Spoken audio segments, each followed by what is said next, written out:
नमस्कार दोस्तों, मैं डॉक्टर भूपेंद्र मणि त्रिपाठी, एमडी आयुर्वेद, प्रभारी चिकित्सा अधिकारी, राजकीय आयुर्वेदिक चिकित्सालय पश्चिम शरीरा।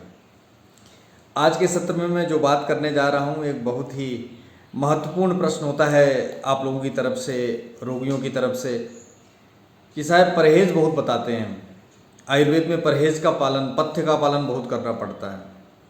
तो देखिए, मैं आपको समझाना चाहूँगा कि जो आपको कोई रोग होता है, कोई व्याधि होती है, तो जिन कारणों से होती है उन कारणों को छोड़ना किसी भी रोग के ट्रीटमेंट में बहुत ज़रूरी होता है। आयुर्वेद में ऐसा लिखा है कि संक्षेपतः क्रिया योगो निदान परिवर्जनम, सुश्रुत संहिता, जैसा मैं बताता रहता हूँ कि एक बड़ी महत्वपूर्ण पुस्तक है, ग्रंथ है आयुर्वेद का। तो उसमें लिखा है कि अगर आपको चिकित्सा करनी है तो निदान परिवर्जन करना है। निदान परिवर्जन का मतलब जिन कारणों से कोई भी रोग होता है, अब वो चाहे आहारजन्य हो, आपके भोजन से संबंधित हो, उसको छोड़ना है। विहारजन्य हो, जैसे गर्मी का मौसम है, किसी को परेशानी है, मैं कहूँगा आप धूप में मत जाइए, धूप में जाइए तो छाता लेके जाइए, ठंडी जगह पर रहिए, है ना। या मानसिक कारण भी होते हैं कि कोई भी बात है, जैसे आयुर्वेद में कहा जाता है कि काम शोकात भयाद वायु क्रोधात पित्तम, तो बहुत ज़्यादा गुस्सा करते हैं तो पित्त बढ़ता है ना। कोई शोक की बात है, भय है, तो वहाँ पर वात बढ़ता है। तो इसके लिए हम आपको गाइड करेंगे कि आप ये काम ना करिए।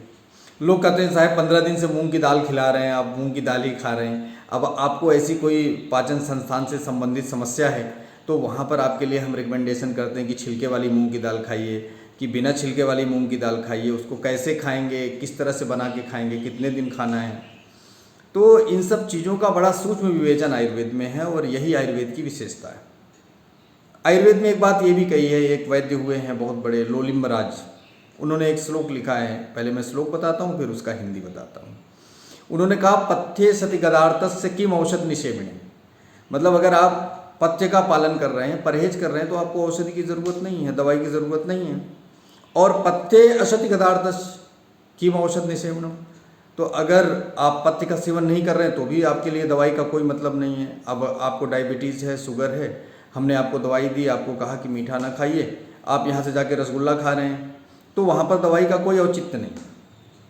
अब बात आती है कि इसको हम और सरल ढंग से आपको समझाना चाहें कि जैसे समझिए कि गैस पर तवा रखा हुआ है, नीचे गैस जल रही है, ऑन है बर्नर, अब उसको हमें ठंडा करना है।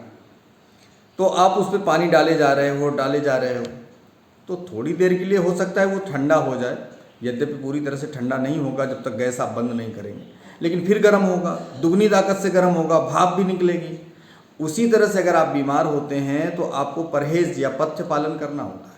तो पथ्य को ऐसे समझें कि जो गैस चल रही है, हमने बर्नर स्लो किया या बर्नर बंद कर दिया, अब ऊपर से पानी डालेंगे तो तवा जल्दी ठंडा होगा और हमेशा के लिए ठंडा हो जाएगा। उसी तरह से जब आप परहेज करते हैं, पथ्य का पालन करते हैं, है ना, जैसे मान लीजिए कोई आता है हमारे पास बहुत सारे त्वचा रोग लेके आता है, तो जब वो व्यक्ति त्वचा रोग ले